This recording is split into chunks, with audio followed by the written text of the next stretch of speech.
Já, nú berast skelfilega fréttir frá Ameríku. Það hefur komið fram á fjölmiðlum eins og infowars.com að þeir eru farnir að flytja kjarnavopn á milli staða í Ameríku. Það var í Sýrlands fíaskóinu þegar að stjórnvöld voru að fá neitun frá þinginu, þá sagði einn þingmaður að ef að þingið myndi neita innrás í Sýrland þá myndu kjarnorkusprengjur springa í Carolina. Og núna undanfarna dögum eða vikum þá hafa 2 hershöfðingjar eða yfirmenn í bandaríska hernum verið reknir, látnir fara. Og þessir 2 yfirmenn í hernum að öllum líkindum sögðu nei við að flytja kjarnaodda á milli staða.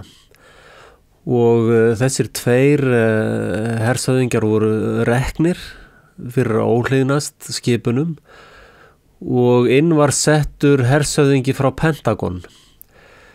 Þannig að núna Pentagon, og við vitum að Pentagon stýrt af New World Order mafíunni, bankamafíunni, og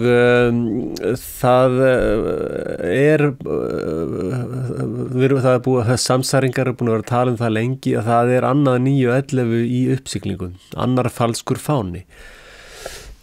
Og það ástæðan fyrir að ég að gera þetta vídeó núna, að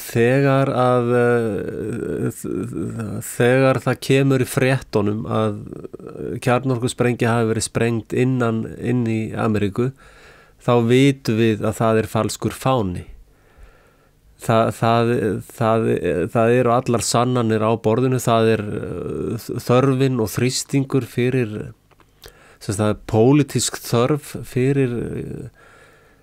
fyrir annan falskan fána. Og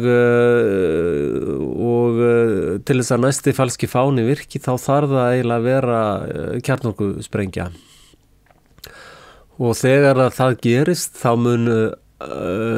mun forsetinn mun verða einræðisherra á svipstundu. Hann hálfgerður einræðisherra í dag, en með slíkt falsflag þá mun hann fullkomlega taka öll völd.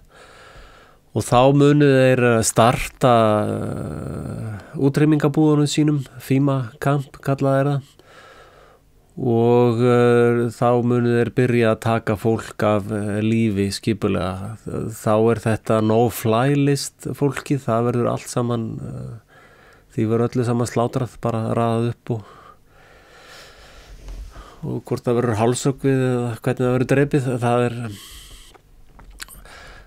bandarísk stjórnvöld hafa undanfarið keypt 2 billjónir af byssukúlum, sérstökum yfir 2 billjónir stykki, og þær eru með hollow point kallast þær, og slíkar byssukúlur eru bannaðar í hernaði. Samkvæmt Genfarsáttmálanum þá bannað að nota slíkar kúlur í stríði. Og þeir hafa líka pantað 30.000 fallöxur. Bandarísk stjórnvöld hafa keypt 30.000 fallöxur.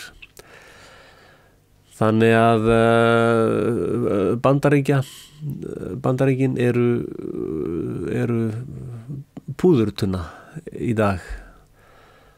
Og það eru greinilega hreyfingar í gangi með þessum kjarnaflutningum. Það greinilega skelfilegir hlutir í undirbúningi í Ameríku, og ég bið fyrir amerísku þjóðinni og vona að ég hafi 100% rátt fyrir mér, þetta sé bara fabulur og rugl í hausnum á mér, en því miður þá bendir allt á þennan veg hér og nú.